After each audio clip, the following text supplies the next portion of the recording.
Kembali dari Gereja Toraja Jemaat Tongkonan Kendari, kami menyapa Bapak Ibu. Shalom.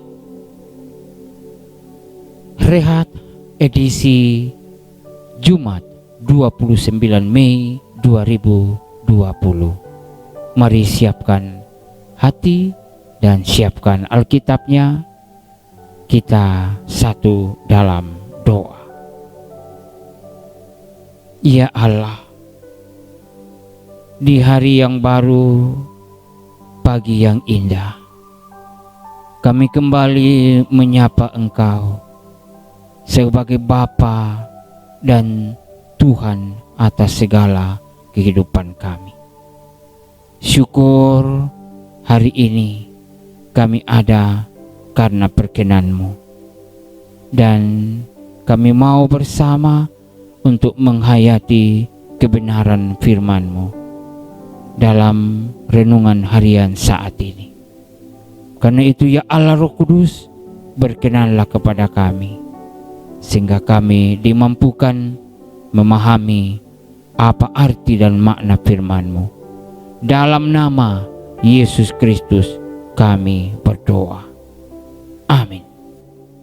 Bacaan kita terambil dari Keluaran 19 ayatnya yang ke-10 sampai 16. Firman Tuhan. Berfirmanlah Tuhan kepada Musa, "Pergilah kepada bangsa itu, suruhlah mereka menguduskan diri pada hari ini dan besok, dan mereka harus mencuci pakaiannya.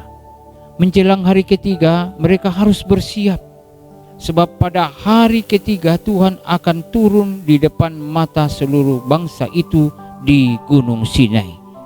Sebab itu haruslah engkau memasang batas bagi bangsa itu berkeliling sambil berkata, jagalah baik-baik, janganlah kamu mendekati gunung itu atau kena kepada kakinya. Sebab siapapun yang kena kepada gunung itu, pastilah ia dihukum mati. Tangan seorang pun tidak boleh merabanya, sebab pastilah ia dilempari dengan batu atau dipanahi sampai mati. Baik binatang, baik manusia, ia tidak akan dibiarkan hidup. Hanya apabila sangkakala berbunyi panjang, barulah mereka boleh mendaki gunung itu. Lalu turunlah Musa dari gunung mendapatkan bangsa itu. Disuruhnyalah bangsa itu menguduskan diri, dan mereka pun mencuci pakaiannya.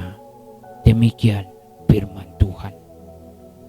Nah saudara, tema kita hari ini menghampiri kekudusan Tuhan. Ada sebuah kisah pengalaman pribadi.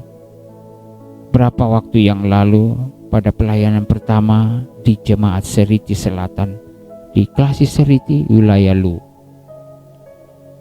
Satu hari saya memperhatikan ada seorang anak remaja yang berdiri di depan pintu gereja. Dia sepertinya ingin masuk latihan bersama dengan teman-temannya. Kemudian saya mendekati dia dan berkata, "Mengapa tidak bergabung dengan teman-temanmu?" Anak itu menjawab, "Maaf Pak Pendeta, pakaian saya kotor." Oh, nah apa maknanya ini bagi kita? Tuhan berfirman kepada Musa untuk pergi kepada bangsa Israel agar mereka menguduskan diri pada hari itu, bahkan mencuci pakaian. Sebab pada hari ketiga Tuhan akan turun di depan mata seluruh bangsa Israel di Gunung Sinai. Musa harus memasang batas bagi mereka, dan Musa turun dari gunung mendapatkan mereka dan menguduskan diri serta mencuci pakaiannya. Selain itu, Musa memerintahkan untuk siap-siap pada hari yang ketiga bahwa mereka tidak boleh bersetubuh.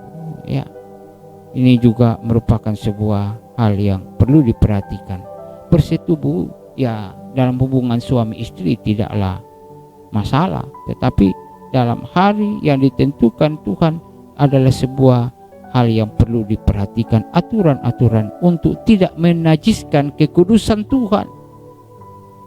Nah, karena itu pada hari ketiga ketika terbit fajar dan kilat dan awan padat di atas gunung dan bunyi sangkakala berbunyi, bayangkan itu sampai menggetarkan gunung Sinai, dan bangsa Israel sungguh mengalami sebuah mujizat yang luar biasa. Tuhan menghendaki supaya mereka hidup dalam kekudusan. Dan karena Tuhan itu kudus, maka Ia menuntun umatnya supaya umatnya tetap memelihara kekudusan itu. Pertama Petrus pasal 1 ayat 16 katakan, "Kuduslah kamu sebab aku kudus." Ini juga menjadi tanggung jawab kita bersama.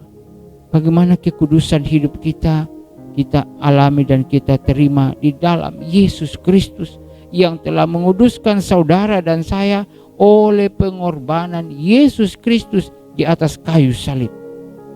Bahwa hanya dengan memperhatikan kekudusan Tuhan, kehidupan kita akan terus untuk bersikap dan berbuat sesuai dengan apa yang difirmankan Tuhan. Karena itu saudara-saudara, marilah datang kepada Tuhan untuk terus menjaga kekudusan itu dalam menghampiri hadirat-Nya. Haleluya. Amin. Mari berdoa. Ya Tuhan, kami datang memberanikan diri menghadap kekudusan-Mu.